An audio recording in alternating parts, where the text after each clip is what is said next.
अब यहाँ पे अगर हम होल नंबर, यहाँ पे जो उसका कॉन्सेप्ट है, होल नंबर का कॉन्सेप्ट है, अगर उसको एक्सटेंड कर दें थोड़ा सा तो ये हमारे पास इंटीजर बन जाएंगे। मतलब होल नंबर में ज़ीरो और पॉजिटिव वैल्यूज़ थी, अगर उसको हम थोड़ा एक्सटेंड कर देंगे तो वो इंटीजर बन जाएगा। एक्सटेंड क्या करेंगे कि उसमें हम शामिल कर देंगे नेगेटिव्स नंबर्स भी, हम कंप्यूटर प्रोग्रामिंग के अंदर शामिल कर लेंगे इंटीजर के अंदर, और इसको हम कहेंगे साइंड इंटीजर। मतलब जिसके साथ हम नेगेटिव को भी शामिल करेंगे उसको अब हम कहेंगे साइंड इंटीजर। नेगेटिव को शामिल होने के बाद हम सिर्फ इंटीजर नहीं कहेंगे, हम कहेंगे साइंड इंटीजर। और इस सेट को एग्जांपल से इस जो है इसको हमने जो है एग्ज़ाम्पल से रिप्रेजेंट किया है z -3 -2 -1, ये नेगेटिव वैल्यूज़ भी शामिल है, ज़ीरो भी शामिल है, और यहाँ पे positive value 1 2 3 and so on भी शामिल है। यानी जो हमारे पास इंटीजर होंगे उसमें ज़ीरो, पॉजिटिव वैल्यूज़ और नेगेटिव वैल्यूज़ दोनों शामिल होंगी। अब अगर इस तरह की सिचुएशन हो कि जहाँ पे हमें नेगेटिव नंबर्स को भी डील करना हो तो हम होल नंबर को जो है वो नहीं, यहाँ पे रिप्रेजेंट के थ्रू रिप्रेजेंट नहीं करेंगे, हम इंटीजर्स सिस्टम के थ्रू इसको जो है रिप्रेजेंट करेंगे।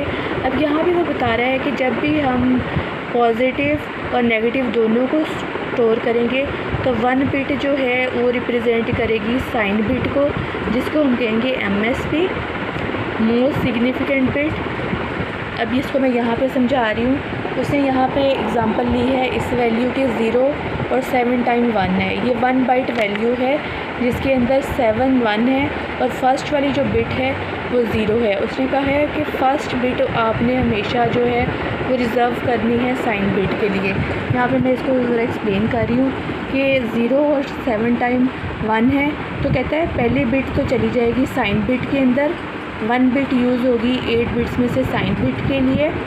1 बाइट में से कितनी बिट्स होती हैं? 8 बिट्स। पहली बिट आपने रिज़र्व करनी है साइन बिट के लिए। राइट साइड पे जो है वो साइन बिट होती है और इसे जो हम कहते हैं मोस्ट सिग्निफिकेंट बिट, और लेफ़्ट साइड पे ये L है, लेफ़्ट साइड पे लीस्ट सिग्निफिकेंट बिट होती है। अब 1 बिट तो हमने यहाँ पे रिज़र्व कर ली साइन बिट के लिए। अगर ये साइन बिट 0 होगी तो इसका मतलब है हमारी जो वैल्यू कैलकुलेट होके स्टोर होगी वो होगी पॉजिटिव वैल्यू स्टोर होगी।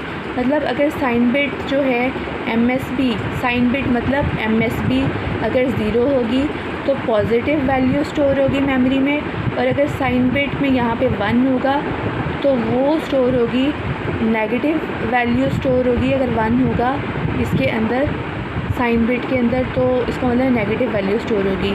अब जो अगर पॉजिटिव आएगी तो उसका तो फार्मूला आसान है कि 2 raise to power n-1, n यहाँ पे नंबर ऑफ़ बिट्स है, 1 बाइट के अंदर 8 बिट्स होती हैं, तो 8 - 1 तो ये 7 बिट्स बन जाएगा। 2 रेज़ टू पावर 7 और -1 करेंगे तो ये 1, तो 128। 2 रेज़ टू पावर 7 कैलकुलेट करें तो 128 आता है, -1 करें तो हमारे पास यहाँ पे आंसर आएगा 127। मतलब कि 8 बिट्स में से अगर फर्स्ट बिट MSB वाली अगर 0 होगी तो पॉजिटिव वैल्यू होगी, और वो पॉजिटिव वैल्यू मैक्सिमम 1 बाइट के अंदर मतलब 8 बिट्स के अंदर जो होगी वो होगी 127। 8 बिट्स के अंदर अगर पहली बिट 0 होगी तो हमारे पास जो मैक्सिमम वैल्यू स्टोर होगी 8 बिट्स के अंदर वो होगी 127 पॉजिटिव में। जबकि नेगेटिव अगर यहाँ पे 1 होता उसके लिए उसने कहा है कि हम यहाँ पे अगर नेगेटिव वैल्यू आती, अगर MSB हमारा 1 होता, नेगेटिव होता, तो तब हम इसको 2's कम्प्लीमेंट के ज़रिए यहाँ पे एक्सप्लेन करते। 0 होगा तो मैक्सिमम वैल्यू 8 बिट्स के अंदर 127 है।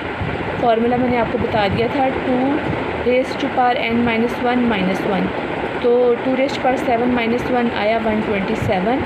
मैक्सिमम वैल्यू MSB अगर 0 होगी, मोस्ट सिग्निफिकेंट बिट या साइन बिट अगर 0 होगी तो 127 आएगा आंसर आपका, मैक्सिमम वैल्यू 8 बिट्स के अंदर।